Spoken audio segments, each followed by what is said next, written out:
Hello, hello, hello, and everybody, welcome back to Higher Density Living. You're here with Jason Rigby and Alexander McKegg. And before the show starts, we want to thank our sponsor, Quality Mazda NM of New Mexico.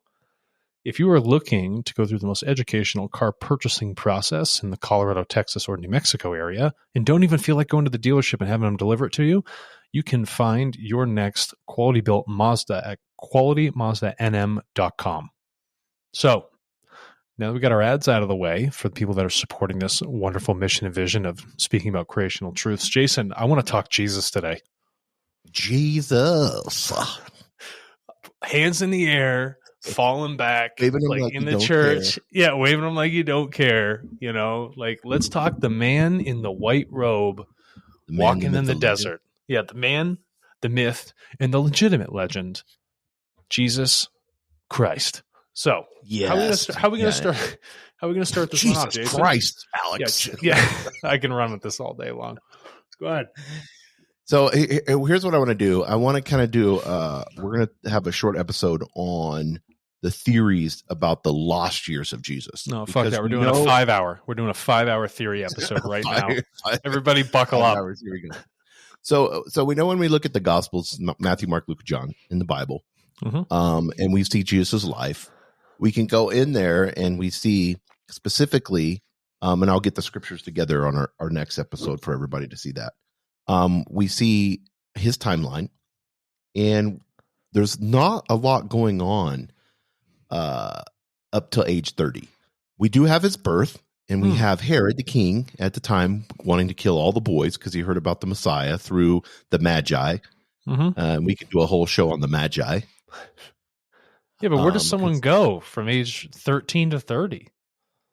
Where does this well-learned little rabbi child born in Bethlehem, where does he disappear? What happens? Yeah, where does he learn how to heal people? And why does he have to always go out and pray or meditate? Yeah, the lost years. You know what I mean? It's like a rock band that went away and they've come back, and they're like, have a big revamp. Like, where are these guys been? I think it's cool. I think it's cool that one, we know he went to Egypt. So obviously then he comes back at 13 years old, and he goes in the temples and they are amazed at his teachings, the Bible says. So, so obviously he knew the Judeo scriptures, and he also understood Egyptian mythology. He'd be going into that arena. So we have that. Now from 13 to 30, I want to get into these theories. And this is the first one. Are you ready? Yeah, but we got to get some context here. So this man was born, right? Whom the world knows as Jesus Christ, was born, becomes very learned up to the age of 13, and then disappears. Right? Yes. It's written down in the Bible. That's what it said. Where does this guy go? So there's just an absolute loss, a 16-year chunk of time that is just gone. So how does that time? Yeah, and I'm gonna look at two. To me, out of these 7 theories that are the most popular 7 theories, I'm going to look at. I think we're gonna agree on one. You and I will agree on one. But there's one that's an antithesis to that I think has a lot of credibility.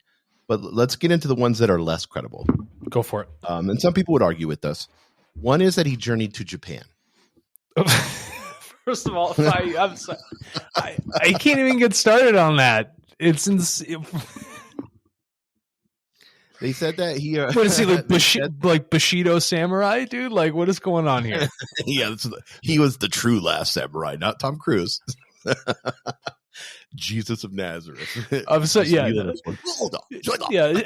Jesus of Tokyo is what it was. Yeah. Right. There's a town, you can actually look this up. If you type in Jesus, there's a town called Shingo, Shingo. Okay. And they have a whole thing about this.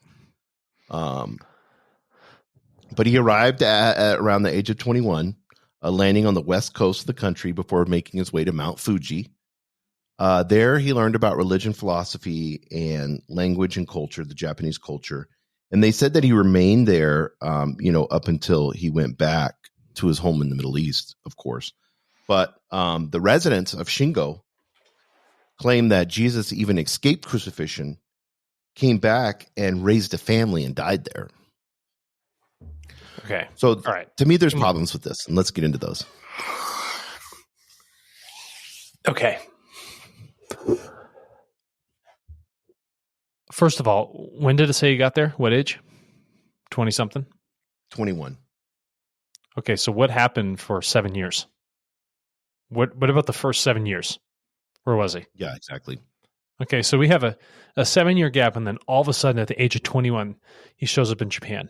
First of all, what trade routes did he take to get from Jerusalem to Japan? Yeah, I mean, back then, what did they have, United or Delta? I mean, No, he was flying Virgin Atlantic. how hard would it be to get to Japan? That's my question. It would be brutally difficult to get to Japan, even if you were to try and do it on horseback, because then you have to cut all the way through the Hindu Kush across 3 major high-flowing, high-volume, extra-wide rivers, continue across. I don't know if you would take a coastal approach or follow the mountain ranges through the main parts of China until you get up far into the northeast, and then take another boat across or go up. I don't know. I would think that would take years. It would. So take, if you're, I would assume whether you're on a horse or by foot, because it was the only question I had was with this: did they have the Silk Road then?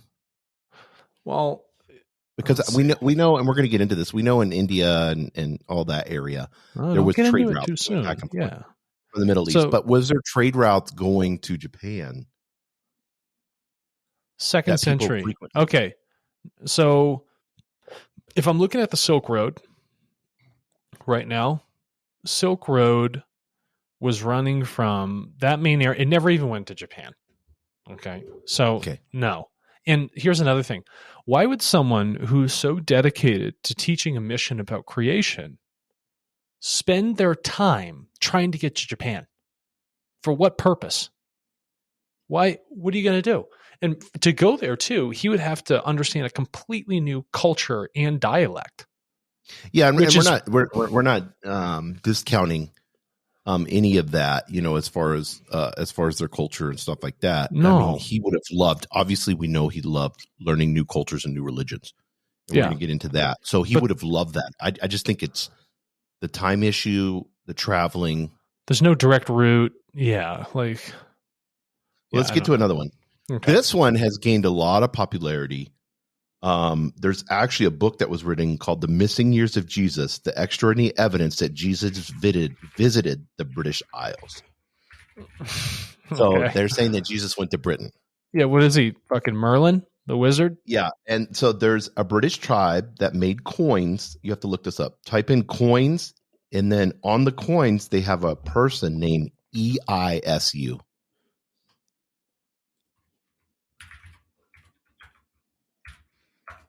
This is interesting.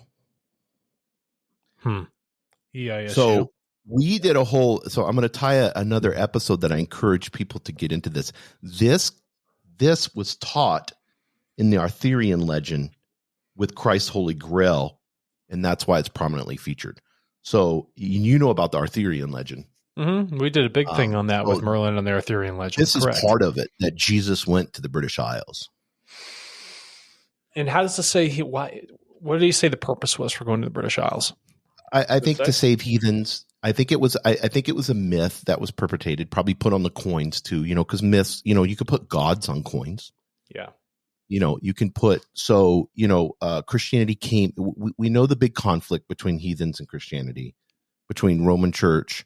We know all of that. So if they could get people, this is my personal opinion, if they could get people to believe that the Messiah came to them personally, it's going to make it so much more valuable there culturally for anyone that's trying to hold a specific power regime in that area. Oh, perfect. Yes, exactly. Jesus was over here. Great. Fucking, we're the best place in town. Come visit us on vacation. Yeah. Jesus walked here. He did this. He broke bread right here. And oh my God, I got to do the same thing. No. But so even though you make a coin, the coin, this is sound logic and deduction and reasoning and detective work. Even though you make a coin, that does not mean that the person actually was on the ground. They just put Zeus on coins. They put owls on coins. Yeah, exactly. No, please. And the Arthurian legend is that legend. A lot of it is folklore legend. There's things that are added to it, and we got into a whole thing with Merlin and Arthur, and that was a great podcast, by the way. It's great. If you want to talk about druids, I was like a guest on the show, just sitting there listening the whole time. Awesome. It's one of my favorite podcasts. I listened to it again. Yeah.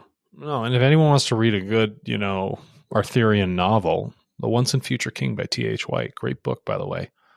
So what's the next one? First of all, that's absolute.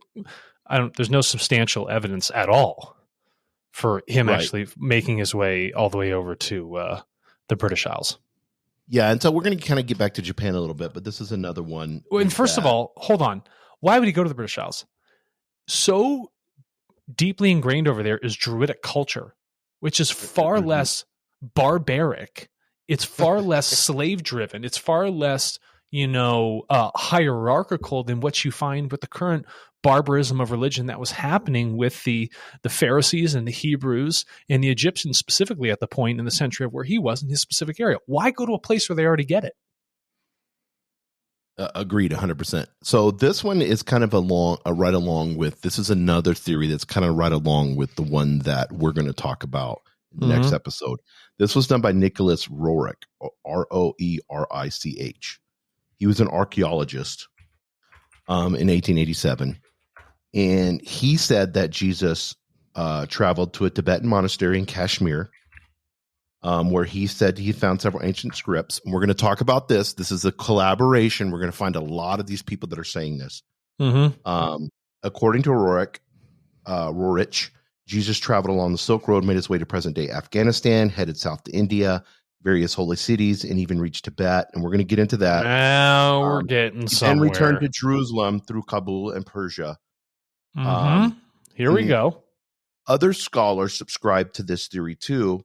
And once we get into it a little bit heavier, and especially when we get into probably several episodes where we get into Christ's teachings and philosophies, we're going to see he was definitely influenced by the Eastern wandering. So that one, to me, that one's a big one.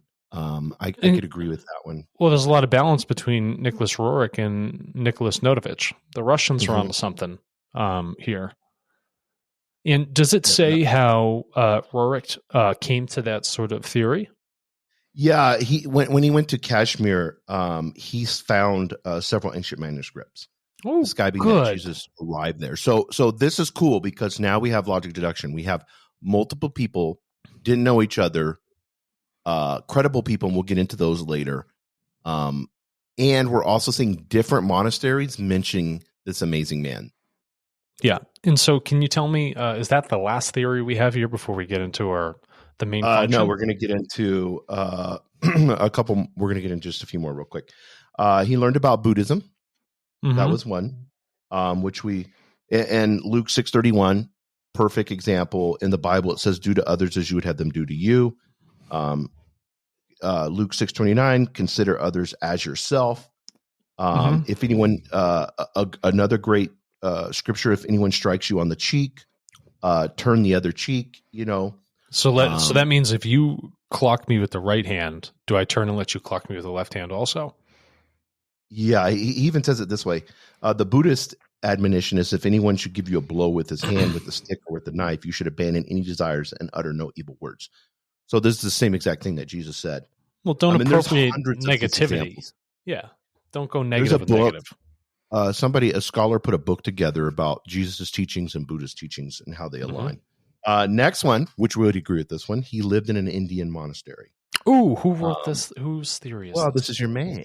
Your man. Nicholas Notovich. Writer and journalist. Notovich, fantastic. Yeah, and we'll get into him and Isa and all that. The last one that I want to get into, two that I think are pretty good. Okay, if we're not going to go with this one, the Indian one is that he worked with the Essenes, where the Dead Sea Scrolls were made, and he lived in that monastic group, and they could have had Eastern teaching influences and stuff like that. Oh, that's that's an interesting one. Yeah, so if I said, because they talk about the universality of God, very creation oriented, they preach nonviolence. So if you get into the Essenes, John the Baptist, which he's a prominent person in the Bible, had these teachings, and it was a monastic group. So he could have been there. And then I think this is the simplest one and probably has the most validity besides the one we're going to talk about, is that he stayed in Nazareth and worked as a carpenter, because that's what people did in those days. They took their dad's trade. Pretty cool. And became that. So, that would be the most straightforward explanation. It would be straightforward, and that makes obvious sense, but there's difficulties with that. The difficulty is the cultural corroboration of so many people witnessing a crucifixion, so many people supporting and knowing his personal life and narrative at that time. Even outside of their ability to read and write, there's too much story passed down for it to just end at that specific point itself. And if you were going to be a carpenter, right? Well, where did you go? If you're a carpenter, you're not going to I'm going to go build homes in India. No, you're going to build in town. If you're taking over your dad's job, right? What are you doing for 16 years? Yes, yeah, and 100%. And that's people that have that. I would think most of Christianity has that view, is that he worked with his dad and was just doing the, because, let me give you one example, and I think this is really cool. Most of the priesthood, you couldn't go into priesthood until you were 30. Yeah. So you would work your father's trade, be a normal everyday dude in a low income, middle income family, doing the trade, helping the family out. And then, which is funny because, Virgin Mary stayed the Virgin, according to the Catholic Church, the Virgin Mary stayed the Virgin Mary, and she never had any other children. But we know that's not true. Yeah. There's lots of different manuscripts that talk about Jesus having brothers. But you talk about priesthood, right? Age 30. He was a fucking rabbi at 13. He doesn't need to become a priest. There's no need to wait. Well, he wasn't going by Judaic principles anyways. He was going against those. He went against them because he was pissing people off. Yeah, that's exactly right. Why? Because he was upsetting the hierarchical religious dogma and pecking order that was specifically in place. Whatever country he decided to go into, whatever religion he went into, eventually people liked them in the beginning, and then they hated him. They were trying to kill him everywhere he went. So everywhere he went, we're going to get into that. Everywhere he went. So what we'd like to do is, just looking at those basic theories, and they have some, most of them are pretty easy tossaways to that stick, because they have some actually legitimate factual backing, are the ones that come from Nicholas Roerich and Nicholas Notovich. Funny that both of these gentlemen are named Nicholas, but they are both Russian, coming from legitimately the same area in Russia itself, in the same circles. So the corroboration of both of these two, and spending their time and resources and even living in an area where there's been cultural speak historically about this man named Jesus Christ coming through there, has a lot of clout to it. So on our next episode, when we come back, we're going to break down the unknown life of Jesus Christ. Thank you.